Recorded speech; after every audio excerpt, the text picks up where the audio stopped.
ராணிப்பேட்டை மாவட்டம் ஆற்காடு அடுத்த திமிரி மதுரை விளாரி கிராமத்தில் உள்ள அருள்மிகு ஸ்ரீ வித்யா பாரா ஷோடா சாஸ்திரி பீடம் ஆலயத்தில் மகா கும்பாபிஷேகம் விமர்சையாக நடைபெற்றது. ஸ்ரீ சக்தி அம்மா அவர்களின் நல்லாசியுடன் யாகசாலை பூஜைகள், கலச ஊர்வலம் மற்றும் மகா தீபாராதனை நடைபெற்றது. ஏராளமான பக்தர்கள் கலந்து கொண்டு ஓம் சக்தி கோஷம் எழுப்பினர். அன்னதானமும் வழங்கப்பட்டது. செய்தியாளர் கார்த்திக்.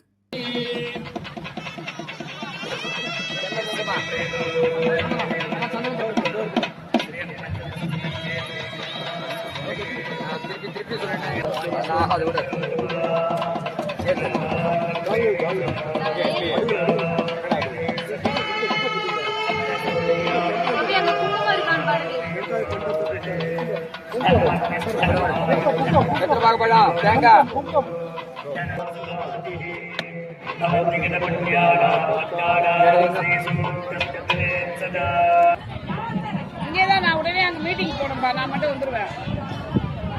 தனியா போய்